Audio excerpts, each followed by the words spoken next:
மணி எத்தனை பாத்தீங்களா? இன்னும் தூங்காம என்ன பண்றீங்க ரெண்டு பேரும்? எங்களுக்கு தூக்கமே வரலம்மா, எங்களுக்கு ஒரு கதை சொல்லுமா.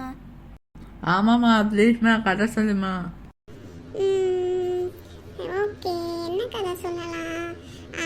பஞ்சதந்திர கதைகள் சொல்லட்டுமா? பஞ்சதந்திர கதைகளா? அப்படின்னா என்னன்னா?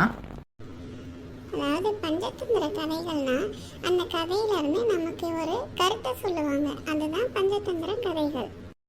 ஓ அப்படியா? கதை சொல்லுமா. கவனமா கவனிங்க.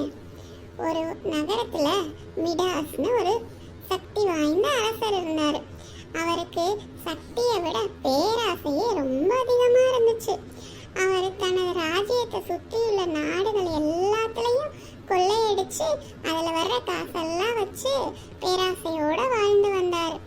அப்ப ஒரு தடவை அவரு சாமி கும்பிட்டு இருக்கும் போது கடவுள் அவர் முன்னாடி தோன்றி, ஏ அரசரே, நான் உங்களது பிரார்த்தனையால் மகிழ்ச்சி அடைகிறேன், உன்னோட ஆசையை கூறு அப்படின்னு சொன்னாங்க.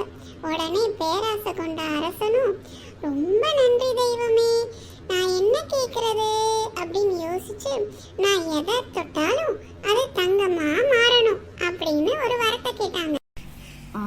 தங்கமா மாறணுமா? எப்படிமா? அந்த தங்கத்தெல்லாம் வச்சா என்ன செய்வாங்க? பொறுங்க, கதையை முழுசா கேளுங்க.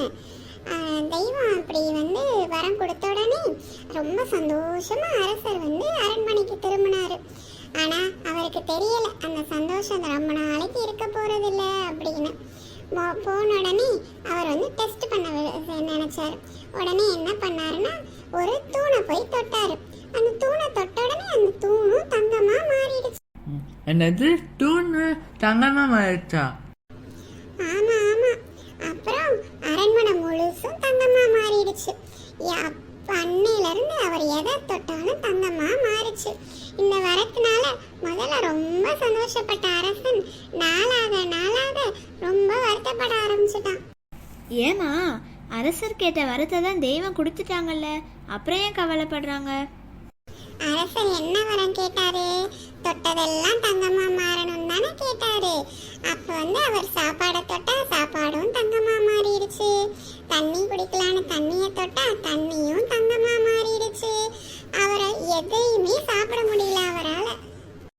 ஐயோ, அப்புறமா என்னாச்சு?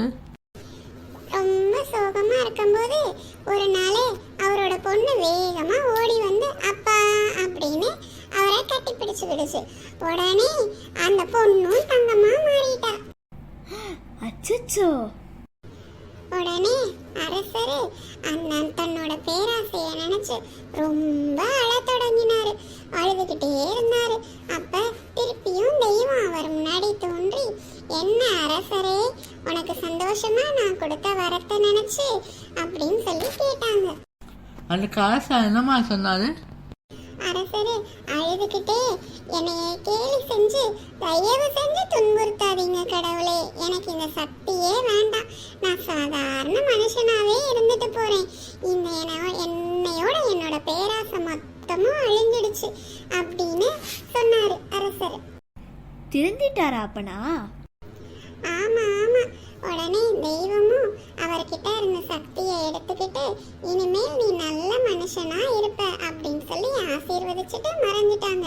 அன்னையில இருந்து அந்த மிடாஸ் அரசன் நாட்டு மக்களுக்கெல்லாம் நல்லது செய்து பேராசையே படக்கூடாதுன்னு நல்ல அரசரா வாழ்ந்தாரு. சூப்பரம்மா. ஆமா, இந்த கதையில இருந்து உங்களுக்கு என்ன புரிஞ்சதுன்னு சொல்லுங்க பாப்போம். பேராசை தான் நம்மளோட எல்லா துன்பங்களுக்கும் அடிப்படை காரணம். கரெக்டா சொன்ன ஜெனி. இனிமேல் நீங்களும் பேராசைப்படாம குட்டா இருப்பீங்கல்ல? ஆமாம்மா, நாங்க இனிமேல் பேராசைப்படாம குட்டா இருப்போம்மா. ஓகே, கதை கேட்டாச்சுல, இனிமேல் தூங்கலாம்ல. Good night. குட் நைட் மா.